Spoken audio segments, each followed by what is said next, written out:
Chapter 8. Shortly afterward, Jesus went on a journey through the towns and villages, proclaiming the good news of the kingdom of God. With him went the 12, as well as some women who had been cured of wicked spirits and of infirmities. They were Mary, known as Mary of Magdala, from whom 7 demons had been expelled, and Joanna, the wife of Herod's steward, Chuza, and Susanna, and many others, all of whom provided for Jesus and his apostles out of their own resources. Once, when a great crowd was collecting, and when the people of town after town were flocking to Jesus, he spoke to them in the form of a parable. The sower went out to sow his seed, and as he was sowing, some of the seed fell along the path and was trodden on, and the wild birds ate it up. Other seed fell on rock, and as soon as it began to grow, because it had no moisture, it withered away. Other seed fell in the middle of brambles, but the brambles grew up with it and choked it entirely.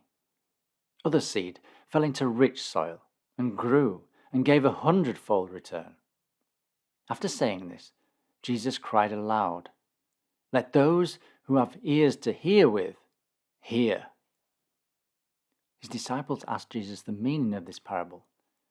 "To you," he said, "the knowledge of the hidden truths of the kingdom of God has been imparted, but to others in parables only, so that though they have eyes they may not see, and though they have ears they may not understand. This is the parable. The seed is God's message. By the seed which fell along the path are meant those who hear the message, but then comes the devil and carries away the message from their minds, to prevent their believing it and being saved.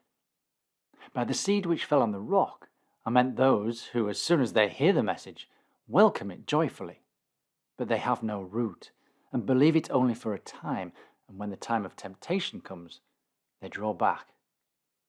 By that which fell among the brambles are meant those who hear the message, but who, as they go on their way, are completely choked by this world's cares and wealth and pleasures, and bring nothing to perfection.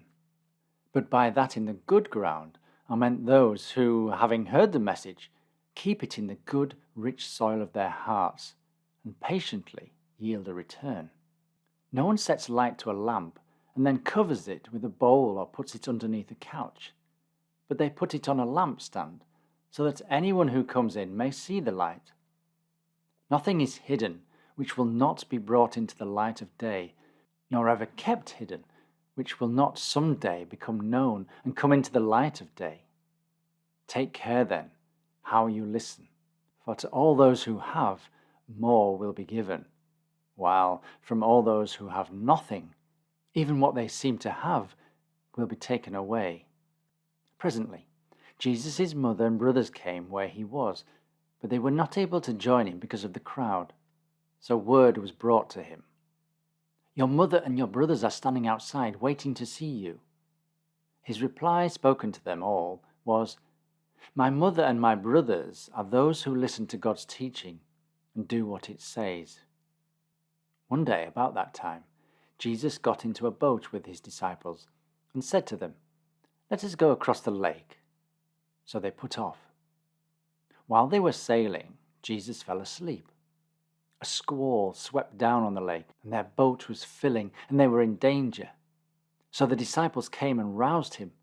"Sir, sir," they cried, "we are lost." Jesus rose and rebuked the wind and the rushing waves, and they fell, and a calm followed. "Where is your faith?" he exclaimed. But in great awe and amazement they said to one another, "Who can this be, who commands even the winds and the waves, and they obey him?" And they reached the region of the Gerasenes, which is on the opposite side to Galilee. And on getting ashore, Jesus met a man who had demons in him, coming out of the town. For a long time this man had worn no clothing, and he had not lived in a house, but in the tombs. Catching sight of Jesus, he shrieked out and threw himself down before him, and in a loud voice exclaimed, "What do you want with me, Jesus, Son of the Most High God? I beg you not to torment me." For Jesus was commanding the foul spirit to come out of the man. On many occasions it had seized him, and even when secured with chains and fetters and watched, he would break through anything that bound him and be driven by the demon into the wilds. "What is your name?" Jesus asked. "Legion," he answered, for many demons had taken possession of him. And the demons begged Jesus not to order them away into the bottomless pit. There was a drove of many pigs close by, feeding on the hillside, and the demons begged Jesus to give them leave to enter into them. Jesus gave them leave. They came out from the man and took possession of the pigs, and the drove rushed down the steep slope into the lake and were drowned. When the men who tended them saw what had happened, they ran away and carried the news to the town and to the country around. The people went out to see what had happened, and when they came to Jesus, they found the man from whom the demons had gone out, sitting, clothed, and in his right mind at Jesus' feet, and they were awestruck. Those who had seen it told them how the possessed man had been delivered. Then all the people in the region of the Gerasenes asked Jesus to leave them, for they were terrified. Jesus got into a boat and returned. The man from whom the demons had gone out begged Jesus to let him be with him, but Jesus sent him away. "Go back to your home," he said, "and relate the story of all that God has done for you." So the man went through the whole town and proclaimed as he went all that Jesus had done for him.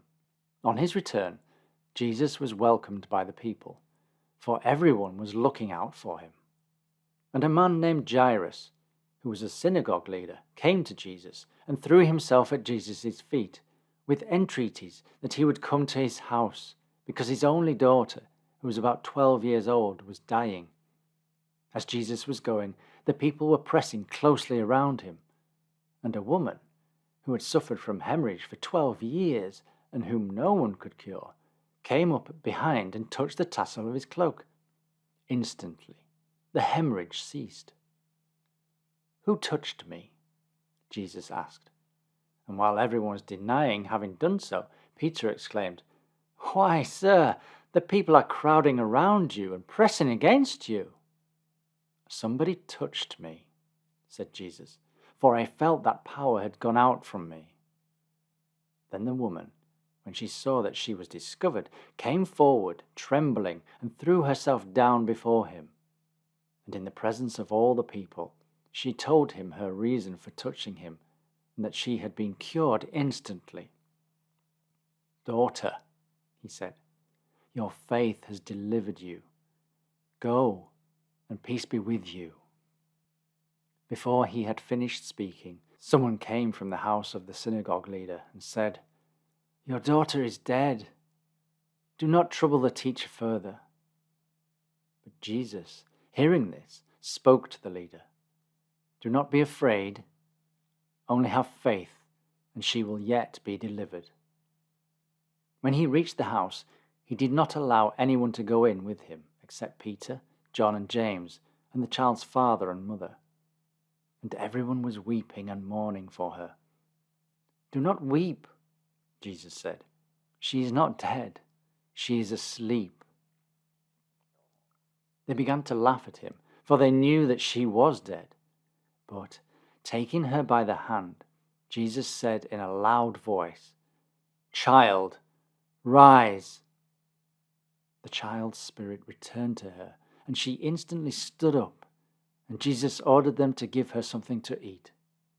Her parents were amazed, but Jesus impressed on them that they were not to tell anyone what had happened.